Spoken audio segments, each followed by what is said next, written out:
ये है दिल्ली दर्पण।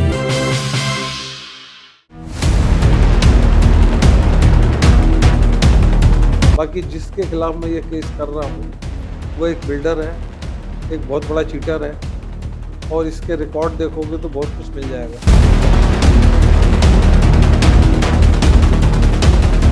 अब वो पूरी बन के तैयार है। 2 दुकान नीचे की है और जो इसने बेच दी, और ग्राउंड और फर्स्ट, सेकंड, थर्ड, फोर्थ चारों दुकान में बड़े बड़े हॉल बना रखे हैं। पूरी अनऑथराइज्ड बनी हुई है। एमसीडी की कंप्लेंट डल चुकी है। सिर्फ उन्होंने अपने फायदे के लिए वहाँ चेक करने आए, पैसे लिए, फाइल दबा दी, पैसे लिए, चेक, क्योंकि मैं ये CIC में भी गया हूँ, वहाँ भी कोई सुनवाई नहीं है। इसका जो सिविल केस है जो मेरे पर डाल रखा है, उसमें 2 फर्जी विटनेस है, वो अब तक कोर्ट में पेश नहीं हुए। किन कारणों से नहीं है, वो फैसिलिटी तो है ही नहीं। तो ये तो एक हरासमेंट है। अब आप ये अंदाज़ा लगा लो कि मेरे जीवन से 12-13 साल इसने ऐसे पी लिए जो शायद वापस नहीं आ सकते। तो जब जितने साल हैं मेरे जीवन के, मैं तो लड़ता ही रहूँगा, क्योंकि मेरे पैसे हार्ड बनी हैं। दोस्तों नमस्कार। कहते हैं जस्टिस डिले जस्टिस डिनाई, यानी देरी से मिला हुआ न्याय न्याय नहीं होता है। लेकिन ऐसे भी बहुत सारे शख्स हैं जिनको न्याय मिलता ही नहीं, न देरी से न जल्दी। तो ऐसे ही शख्स हमारे साथ खड़े हैं। बुजुर्ग हैं, 70 साल के परवीन जैन, जो इसी सिस्टम के मारे हुए हैं। और जब मैंने इनकी कहानी सुनी तो सोच में पड़ गया कि आखिर कितने लोग ऐसे होते होंगे जो न्याय के लिए पुलिस, एमसीडी, कोर्ट इनके चक्कर काट रहे होंगे। अपने स्वास्थ्य से खिलवाड़ करके भी कोर्ट के चक्कर काट रहे हैं, लेकिन इन्हें मिलता क्या है? धक्के, परेशानियां। तो ऐसे ही शख्स हैं। इनके साथ एक ठगी हुई है बिल्डिंग बनाने के नाम पर। एक शख्स ने, चांदनी चौक के बहुत बड़े कारोबारी हैं, उन्होंने इनके साथ ठगी की और 2016 में FIR दर्ज होती है। और उसके बाद से आज तक कोई कार्रवाई न तो पुलिस करती नजर आई, न कोर्ट से इनको कोई न्याय मिला। तो जानना हम चाहेंगे जैन साहब, सबसे पहले तो ये बताइए कि बहुत संक्षेप में कि आपके साथ ये ठगी हुई कैसे? ये मतलब ठगी है या ट्रस्ट ऑफ ब्रीच है? कोई करार हुआ और वो करार उन्होंने माना नहीं। ऐसा है जी, ये ट्रस्ट और ब्रीच भी है और ठगी भी है। इसमें जो गैप है वो कानून अपने आप भर लेगा।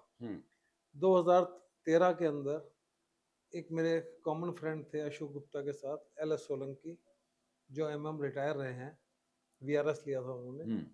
वो किसी की, अशोक गुप्ता से कहा कि जी मेरे को एक मित्र को कुछ पैसे देने हैं, आप कुछ इंतजाम करा दोगे क्या? मैंने कहा ठीक है। उसने, अशोक जी ने कहा जी करा दोगे क्या? मैंने कहा सर करा देंगे, कोई दिक्कत नहीं है, मुझे बैंक से लोन लेना पड़ेगा, करा दूंगा, लेकिन मुझे तो देखो ब्याज फालतू मिलेगा, क्योंकि बैंक जो पैसा लेता है उससे डबल ब्याज देगा। तो मैं मेरे लालच में दे दिया उनको। उसमें उन्होंने कहा कि जी कुछ पैसे इनको बहुत ज़रूरी है, क्योंकि इन्होंने दुकान खाली भी करानी है और बनाना भी है। तो मैंने, कितने पैसे चाहिए? बोले जी लगभग 1 करोड़ के आसपास। मैंने इनको 7/12/2013 को 50 लाख रुपए का चेक और 30 लाख रुपए कैश दिए। सेल ऑफ एग्रीमेंट इन्होंने प्रॉपर्टी का करा दिया, जो जगह के अगेंस्ट। उसके 15-20 दिन के बाद ही मेरे से कहते हैं जी मुझे पैसे सर और चाहिए, क्योंकि मुझे बनाना है, मुझे वो तो खाली कराने में लगा दिया। मैंने सोलंकी सर से बात की। सोलंकी सर कहते हैं कोई बात नहीं, आप दे दो, आपकी जगह आपके पास है, कागज आपके पास है, आदमी जेन्युइन है, कोई दिक्कत नहीं है। मैं इस संजीव अग्रवाल से या गीतिका से इससे पहले सही मायनों में 1 हफ्ता पहले मिला था। वो भी BM भारती, एक वकील साहब है जो इनका केस लड़ रहे थे। पता लगा कि इनके ऑलरेडी 2-3 केस किराएदार से चल रहे थे। तो मैंने इनको लगभग किश्तों में दे दे के लगभग 1.5 करोड़ रुपए इनको दे दिया। उनकी लिखत है मेरे पास, कागज है मेरे पास। और 2013 के बाद मैंने 2014 में कंप्लेन की कोर्ट, पुलिस में। पुलिस ने और कोर्ट ने जो भी कोशिश की, जैसे भी की, वो 2016 में जाके कंप्लेन FIR दर्ज हुई। जब कंप्लेन क्या किस धाराओं में FIR दर्ज हुई थी? धारा तो जो जेन्युइन है 420, 467, 468, एक 421, हम्म, 420, ठीक है, आगे। और 120 भी। हम्म, तो जब धारे FIR हो गई, उसके बाद इन्होंने पुलिस ने इंक्वायरी शुरू कर दी। हम्म, इंक्वायरी के अंदर जो हमारा IO साहब थे, ब्रेवो साहब, राजेश कुमार, उसने जो धक्के खिला सकता था मुझे, उसने दिखाए। खूब धक्के खिलाए, खूब, मतलब जितना हो सकता था उसने मुझे टॉर्चर किया। किस थाने का मामला है? पुलिस स्टेशन सराय रोले का। ठीक है। उसके बाद जब उनका ट्रांसफर हो गया, तो हानन फानन में दूसरे ब्रेवो साहब थे, नाम मेरे दिमाग से उतरा हुआ है, हम्म, उन्होंने चार्ज शीट सबमिट करा दी। चार्ज शीट सबमिट होने के बाद फिर इंक्वायरी शुरू हुई, फिर पुलिस के चक्कर लगने शुरू हुए। उसके बाद नई नई बातें पता लगी कि जिस जगह को इसने मेरे को सेल ऑफ ड्यूटी की थी, उसका कुछ हिस्सा ग्राउंड फ्लोर जो गीतिका के नाम था, उसने 17/7/2013 को पहले ही अपने आदमी के नाम करा दिया था, और उसके आदमी ने 2014 में दुकान बना के बेच दी। ग्राउंड फ्लोर की दोनों दुकानें, एक तो अनिल अग्रवाल के नाम से और एक आशा जैन के नाम से। और मैं जब भी इसके पास पैसे के लिए तगादा करने, फोन तो आपने उठाता जो ही नहीं पैसे था। दिए था उस मोड क्या था? नगद था, चेक थे, क्या कोई लिखित में एग्रीमेंट भी हुआ हाँ, था? सेल एग्रीमेंट है मेरे पास प्रॉपर्टी का। मैंने 72 लाख रुपए कैश चेक दिए हैं, हम्म, और बाकी के कैश पैसे दिए हैं जो हम्म, किस्तों में थे। वो कैश पैसा, मेरी मिसेज के नाम कोई प्रॉपर्टी थी ऑलरेडी, वहां से उसकी फसल के पैसे आते थे, वो देते रहते थे हम अपने ब्याज के लालच में। इनको भी ये बात पता थी कि पैसे तो देने पड़ेंगे। इन्होंने चीटिंग पे जब मैंने केस कंप्लेंट की पुलिस में, थाने में, तो हम्म, इन्होंने एक सिविल केस मेरे पर डाल दिया झूठा, जो भी इसका बेबुनियादी है, वो भी 13 साल से चल रहा है, हम्म, और कोर्ट सुनवाई नहीं है उसमें। उसमें जिस जो FSL की रिपोर्ट है, वो सिर्फ हमारे फेवर की है, कोई कोर्ट काम नहीं कर नहीं रही नहीं, है। जो आपकी FIR थी 420 वाली, वो हाँ, हाँ, चीटिंग वाली, हाँ। उसमें पुलिस ने क्या चार्जशीट दाखिल कर दी? कितना समय लगाया? और अब वो चार्जशीट उसका स्टेटस क्या है? चार्जशीट का चार्ज फ्रेम हो गया है, हम्म, 2023 में चार्ज फ्रेम हो गया है। हम्म, अब जो जज साहब तो हल तीसरा साल बदल जाते हैं कोर्ट में, फिर उनको फिर टाइम चाहिए फाइल पढ़ने के लिए, उसके बाद फिर तारीखें, साल में 4 तारीख लगती है, तो केवल पैसे खर्च करने हैं, उसके बाद वकीलों की नोचानाची शुरू होती है। तो ये तो एक हरासमेंट है। अब आप ये अंदाजा लगा लो कि मेरे जीवन के 12-13 साल इसने ऐसे पी लिए जो शायद वापस नहीं आ सकते। इस दौरान मेरी मिसिज ब्लड कैंसर से बीमार रही है, उनको पैसे की जरूरत थी तो पैसा नहीं मिला, और जो हरासमेंट कोर्ट से हुई है वो तो मैं बता ही नहीं सकता, बताना है, सब समझते हैं इस बारे में। अब चार्ज फ्रेम हो चुका है, उसके बाद भी आज 2025 है, तारीख पे तारीख पे तारीख, बस कोई सुनवाई नहीं है।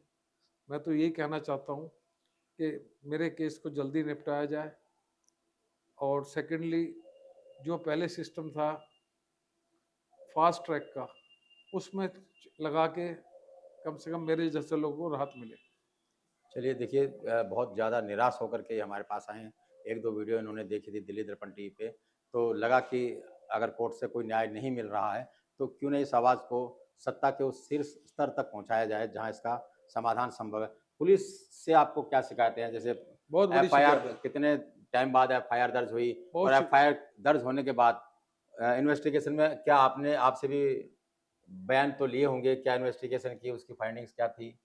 उसकी आप ना ही पूछे तो बड़ा, क्योंकि दोबारा कुरेदने वाली बात है, क्योंकि पुलिस बहुत नोचती है जी। हम्म, हर हफ्ते बिठा लेती है, सुबह 11 बजे आ जाओ, 4 बजे तक कोर्ट में बैठे हैं IO साहब। हम्म, फिर पता लगता है, जाके देखता हूँ तो जो एक्यूज पर्सन है वो तो कुर्सी पे बैठा है, मैं खड़ा रहता हूँ। क्या कारण है मुझे नहीं मालूम।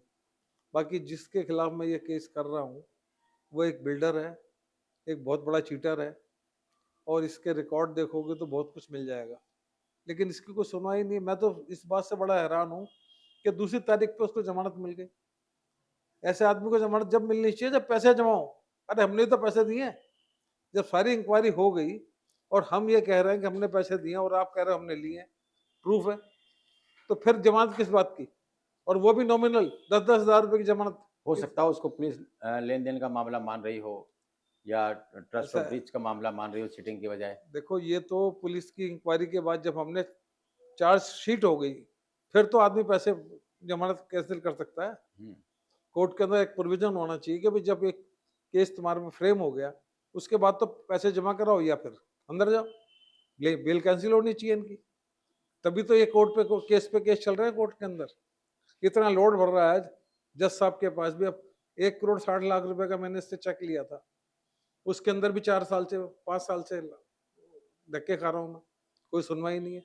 150 से ज्यादा केस है कोर्ट के अंदर। थोड़ा उसके बारे में बताइए जिसने आपके साथ ठगी की। आपने बताया कि बिल्डर है, क्या नाम है, कहाँ रहता है, संजीव किस अग्रवाल नाम है से जी, है? संजीव अग्रवाल है। इसने जो दुकान दिखाई थी मेरे को हम्म, कटरा शहनशाही में एल टाइप की, हम्म, उसने दिखाया था जी, ये इसमें मैं एक पहले किराएदार हूँ, मैं मकान मालिक से ले लूंगा, उसके बाद बना के बेचूंगा। एग्री, कोई बात नहीं, सब ऐसे करते हैं बिल्डर। तो उसके बाद क्या हुआ, इसने पैसे लेना शुरू किया। वो कुछ पैसे इसने अपने किराएदार और भी थे खाली किया, और ऑलरेडी उनके केस चल रहे थे। जो मैं बीएम भारती का जिक्र कर रहा हूँ, वो इनका केस लड़ रहा था। और जो एल एस सोलंकी है, मुझे लगता है उसने भी कुछ पैसे दिए होंगे, हम्म। जिसकी वजह से वो निकल गए, मैं फंस गया। और अब वो फोन भी नहीं उठाते, अब वो अपनी दोष देते हैं। L S Solanki already VRS लिया हुआ है, एक बहुत बड़े केस के अंदर फंस गए थे साहब। लेकिन चलो, जुडिशियल अपने नुमाइंदों को तो बचाते ही है।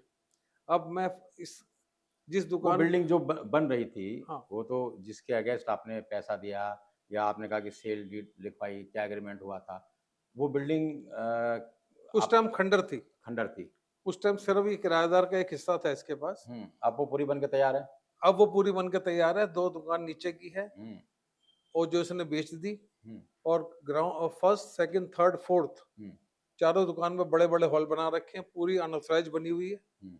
एमसीडी की कंप्लेंट डल लेकिन चुकी है। आप कह रहे हैं कि जो ना आपके नाम कर दी थी उसने, जो आपके नाम कर दी थी, इतनी बड़ी बिल्डिंग बन गई, तो वकील आपका क्या कर रहा है? मतलब कुछ नहीं कर इसको रहा वकील, तो केवल अपना, ऐसे समझ गया ना आप, हर तारीख पे पैसे अभी चाहिए। आपने बताया कि एमसीडी की कंप्लेंट भी आप कर एमसीडी रखी की है। कंप्लेंट मैंने बहुत सारी की है, लेकिन कंप्लेंट सिर्फ उन्होंने अपने फायदे के लिए वहां चेक करने आए, पैसे लिए, फाइल दबा दी, पैसे लिए, चेक।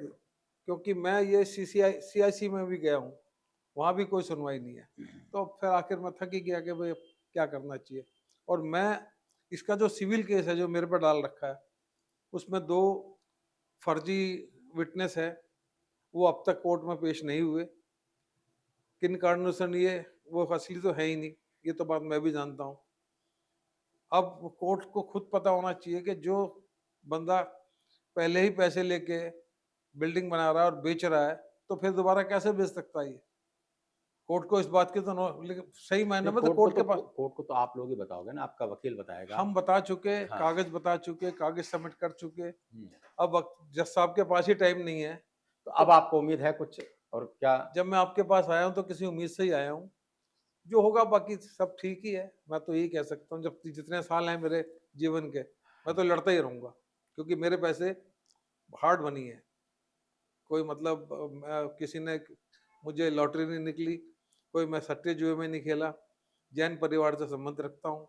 चलिए, तो ये थे परवीन जैन। देखा आपने इनकी सुनी कहानी, किस तरह से पुलिस काम करती है, किस तरह से एमसीडी काम करती है, और कोर्ट से इन्हें क्या उम्मीद होती है। जब हर तरफ से कोई आदमी निराश होता है तो एक ही डायलॉग मारता है कि मैं तुझे कोर्ट में देख लूँगा। लेकिन आजकल कोर्ट में क्या कुछ चल रहा है, ये आपके सामने है, शीर्ष स्तर से लेकर के और जो नीचे तक किस तरह से न्याय पाने के लिए दर दर भटकते हैं। परवीन जैन उनका एक बहुत बड़ा उदाहरण है। तो ये मामला केवल एक चीटिंग का नहीं है, ये मामला एक ऐसी व्यवस्था का है जिसमें आम लोग पिस के रह जाता है, और दबंग लोग, प्रभावशाली लोग, पावरफुल लोग मनमानियाँ करते हैं, धांधलियाँ करते हैं।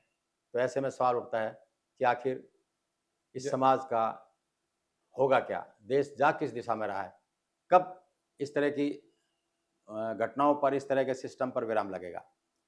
अगर आप चाहते हैं कि बहुत गंभीर मामला है तो इस वीडियो को ज़्यादा से ज़्यादा शेयर कीजिए, और उन तमाम लोगों से भी मैं कहना चाहता हूं जो इस वीडियो को देख रहे होंगे कि आपके साथ भी कुछ इस तरह की घटना होती है, कुछ बात होती है, तो आप संपर्क करिए। दिल्ली दर्पण टीवी आपकी आवाज़ को सत्ता के उस शिखर तक पहुंचाने का प्रयास करेगा जहां इसका संभव निदान संभव है। बहुत बहुत धन्यवाद।